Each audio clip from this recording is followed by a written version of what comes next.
Olá, Ricardo Aragão por aqui.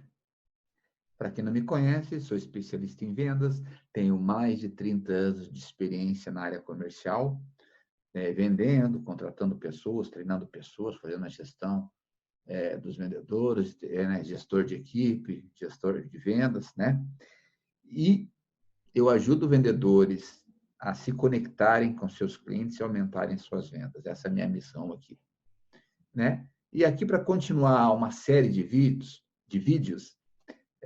Eu tenho um tema bem legal para trazer hoje, a pedidos, né? Como descobrir a necessidade do cliente? Quando eu faço essas perguntas, é tudo muito simples. Tudo é muito simples de fazer. O problema é a dificuldade. Não quer dizer porque é simples que seja fácil. Tenho essa ideia, né? E qual que é a ideia aqui? Eu vou tentar mostrar mais ou menos o passo a passo do que deve ser feito, também do que não deve ser feito, mas o passo a passo, mais ou menos, né, de como se conduzir o cliente para o que ele realmente precisa. Porque muitas vezes ele quer comprar, nem entende o que ele precisa, mas ele quer comprar, ou não quer comprar, e aquela famosa, né, os vendedores fazem aquela famosa entubada. Claro que eu entendo isso. O vendedor precisa vender, ele precisa ganhar dinheiro, mas quando o vendedor entende o propósito, né, o seu propósito, que o propósito dele é vender da maneira mais satisfatória para o seu cliente, ele cria uma rede, né, um network, e a longo prazo isso aí, ele vai ser beneficiado disso.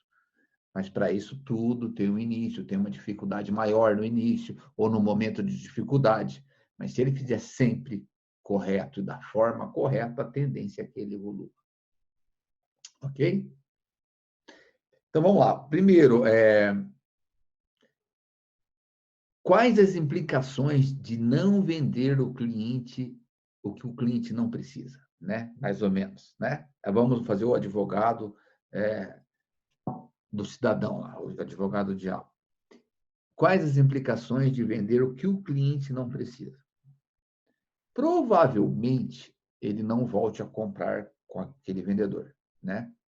Independente se foi sincero, foi cortês ou não, porque ele, na cabeça dele, puxa, o vendedor tem que fazer o trabalho dele, ou o vendedor passou a perna dele, né? Ou o vendedor veio com aquele papinho de vendedor e acabou vendendo errado para ele, né? Tudo pode passar na cabeça de uma pessoa, até porque o cliente naquele está no papel de cliente, mas eu também exerço o papel de cliente. Nós, vendedores, exercemos o papel de cliente o tempo todo, né? E muitas vezes vendemos para vendedores também, vendedores de carreira, vendedores tops, que entendem muito de venda, vendedores que estão começando, né? Daí, isso tem um efeito colateral, ele não te recomenda, provavelmente, você não aumenta a sua rede. Daí você diz, Ricardo, mas eu não preciso de recomendações para vender. Os vendedores vêm até mim, né, na loja. Né? Imagina, se eles vêm até você, né, porque a loja, a empresa tem um marketing que traz o cliente para você, né, para a empresa. E aí você vai atendendo ali com outros vendedores. Se você tem um diferencial que o cliente vem ali para procurar você e não vem na loja, isso é a recomendação. Ou, quando está tudo parado, sem movimento, o que você pode fazer como diferencial? Ligar para uma recomendação. Então, é o diferencial. Ou seja, esse cliente não te recomenda. Você, né, como eu disse, você pode vender para ele apenas uma vez. Provavelmente, quando nós não temos esse esforço para fazer, para entender o contexto da venda, o processo de vendas, conhecer o cliente, nós deixamos de evoluir. E vender torna-se cada vez mais angustiante, cada vez mais difícil.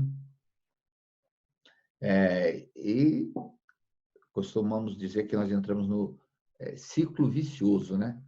Mas é um vício ruim, né? Normalmente, vício não é bom, né? O vício de fazer atividade física com moderação é até um vício bom, né? O vício de trabalhar com moderação também é bom.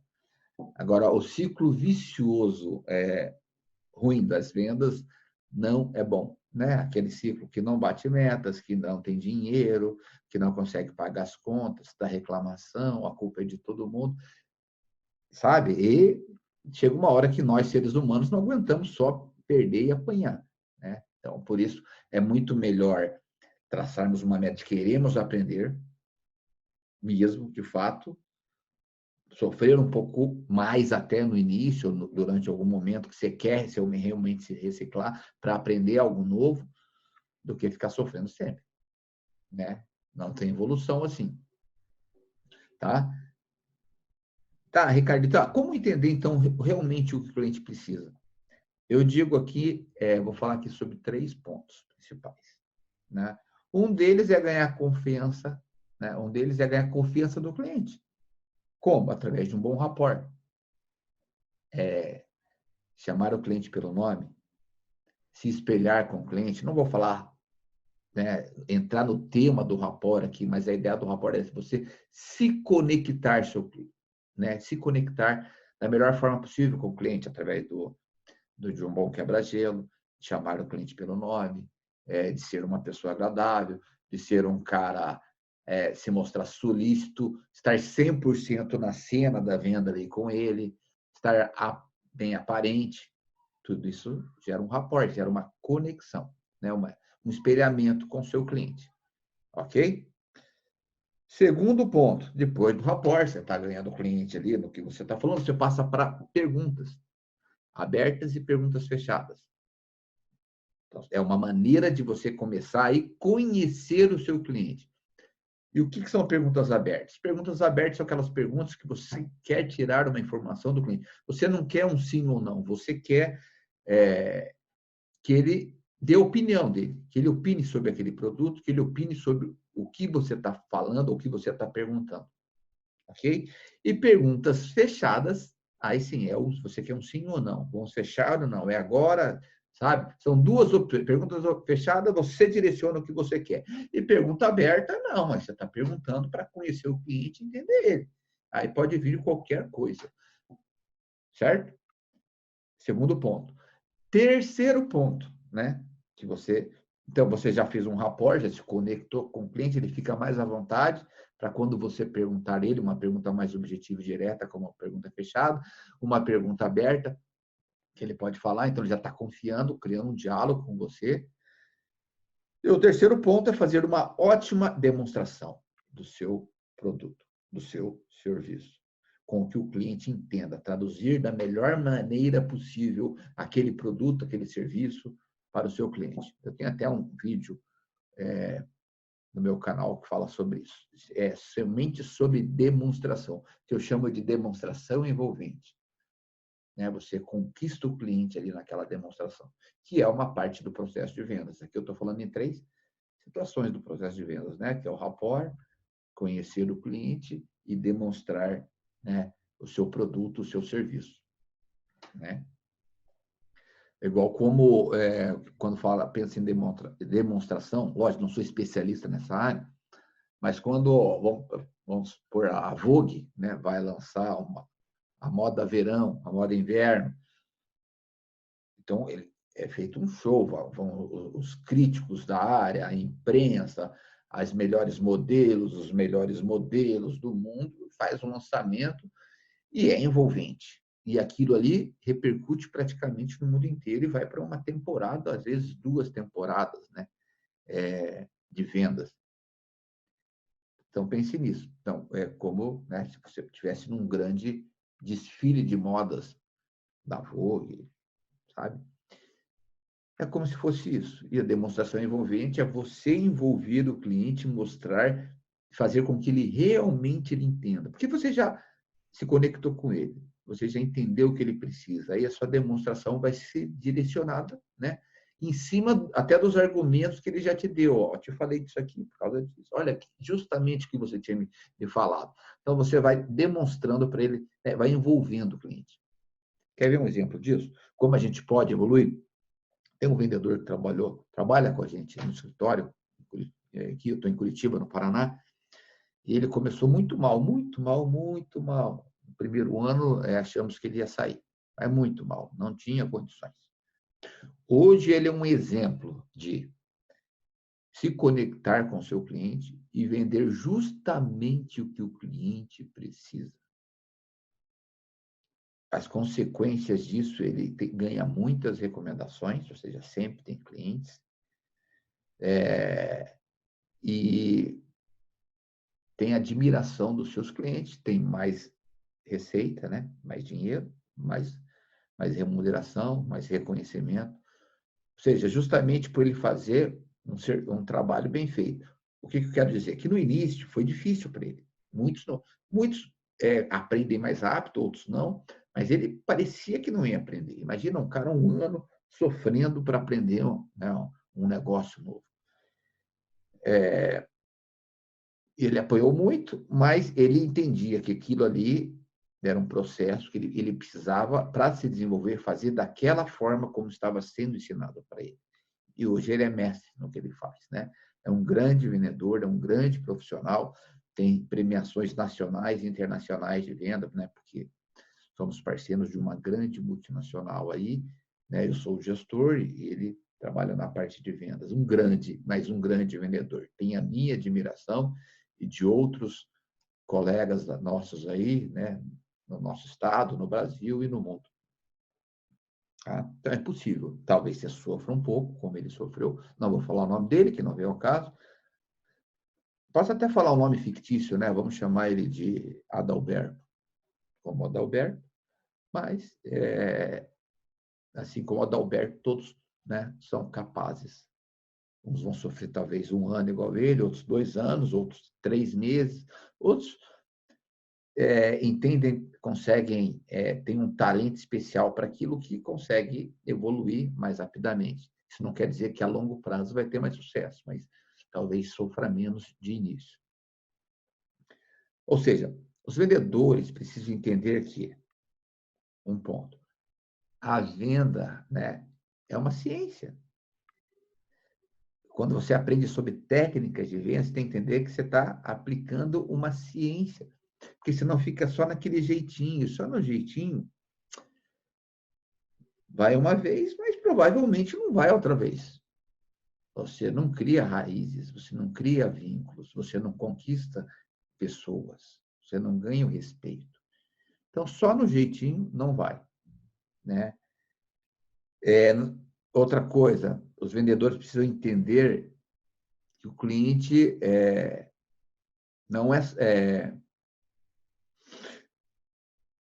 precisa entender que o cliente não é só vender para o cliente uma vez, às vezes 2, 3, 4 vezes, não é somente sorte, mas é sim competência, porque aquela pessoa pagou um preço para aprender aquilo. Né?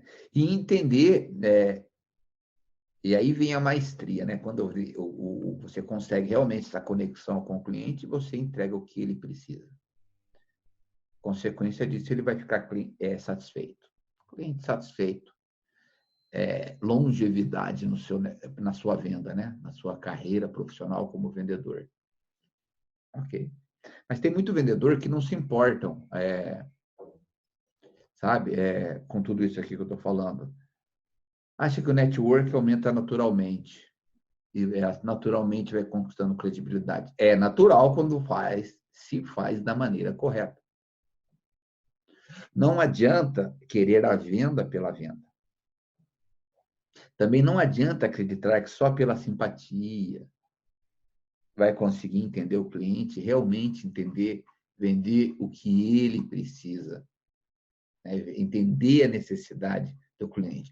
Vendas, né, eu costumo dizer, no dito popular, não é somebody love, né? Tinha até um quadro da TV que dizia isso, né? Tinha um rapaz lá que era um comediante que ele falava no somebody love. Não adianta ir no somebody love. Venda é profissionalismo. Ok?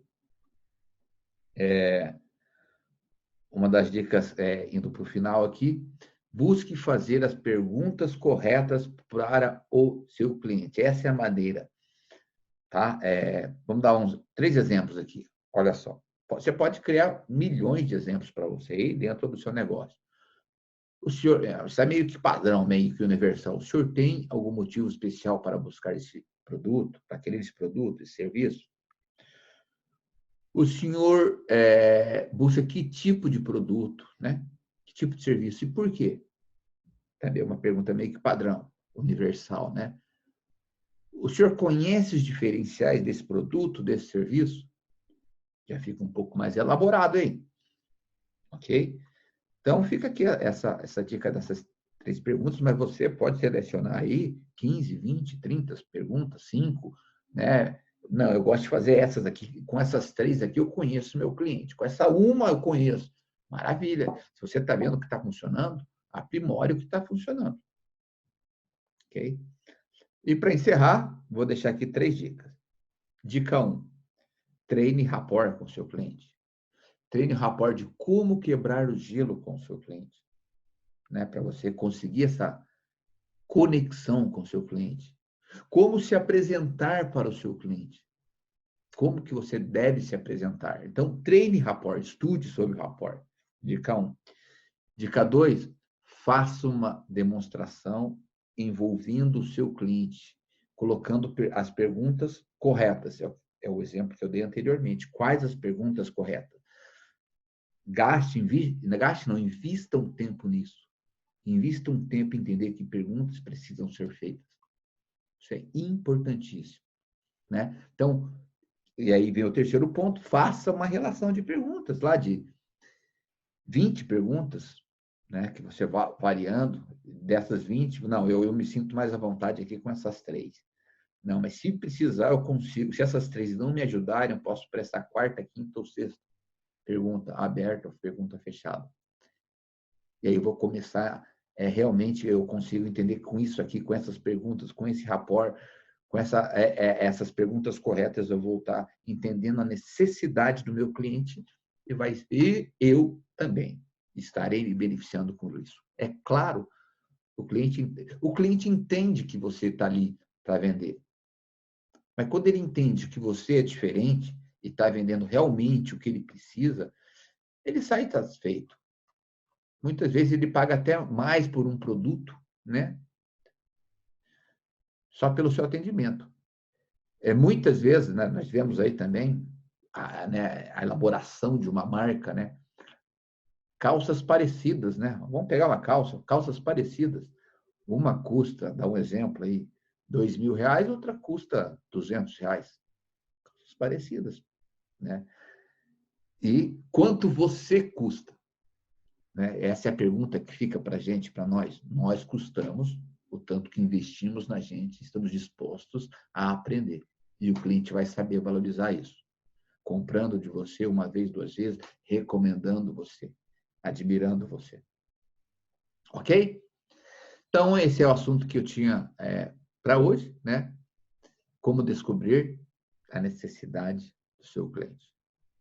Um abraço, boas vendas e muitas metas batidas aí. Até logo.